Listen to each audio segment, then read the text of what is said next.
Senator Schmitt. Thank you, Senator. For 80 years, nearly 80 years, the United States has provided the security blanket that has kept NATO allies safe. Yet when President Trump raised valid concerns about Greenland's security, NATO talked about protecting Greenland not against Russia, not against China, but against the United States. That is totally absurd.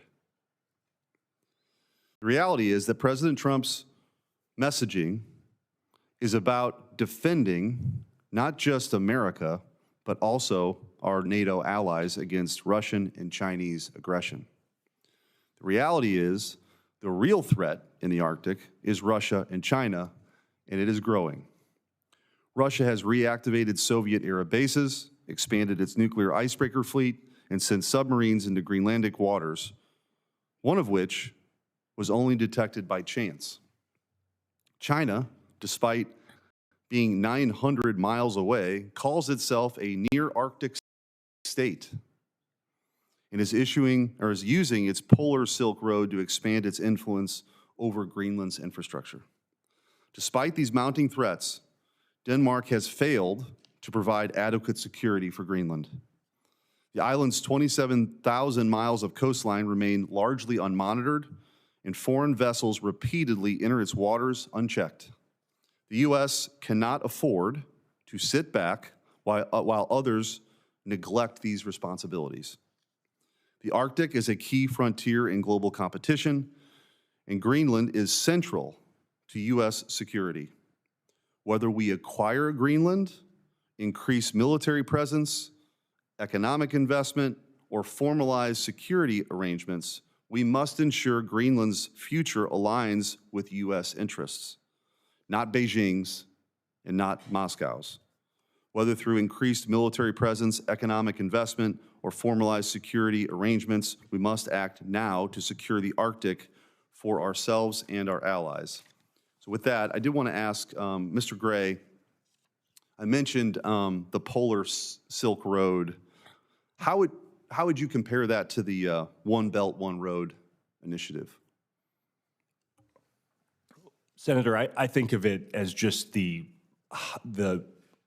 Arctic polar adjunct of Belt and Road. I think it's just, we know the playbook, as I said to Senator Blackburn, this is what the Chinese do to gain economic and then coercive political influence. It's the same playbook with a different name.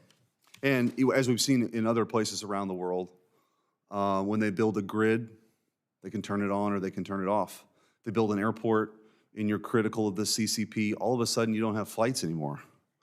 I mean, this is incredibly dangerous in a place like Greenland, which, by the way, is also part of the discussion about Panama and the Panama Canal, right? This having China control both ports on either end of that canal is incredibly dangerous for us from a military perspective and an economic perspective. Mr. Marchese, did I pronounce that right? Close enough, Marchese. Close enough, sorry. I apologize. I did want to ask you about, you may have mentioned this before, the potential economic value of that mineral wealth. And in this broader discussion we have about supply chains and having them, not being reliant on China, how valuable is that to the United States and the freedom-loving world?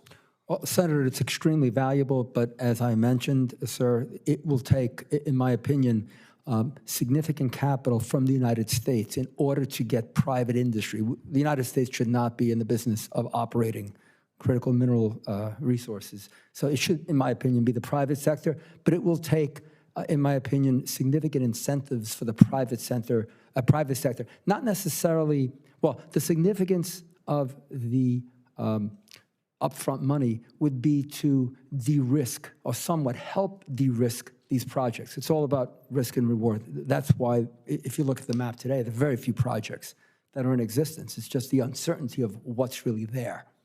So in the half a minute I have left, what specifically, I mean, you started to sort of outline that. What is it, if we wanted to endeavor and we had a sort of working with them, what steps would we take to move forward on that? Well, Senator, the first thing we have to do is actually, like anything, identify what's there. We have at this point, just literally scratched the surface of what's there. The sampling that's been done just indicates this is there. What we don't know is how much of it is there, the grade of what is there, how difficult it is to, and when I say difficult, the level of difficulty it is to process these materials. So there's a lot of unanswered questions which the average private company just is not in a position to undertake. And the very largest mining companies, they're risk averse.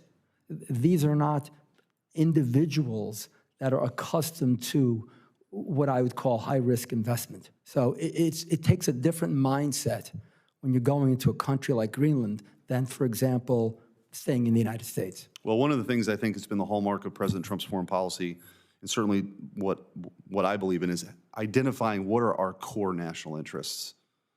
I think this era of adventurism is over. What are the core interests of the United States of America? And I think Greenland sits sort of front and center with that. So I appreciate the conversation and the hearing today. Thank you.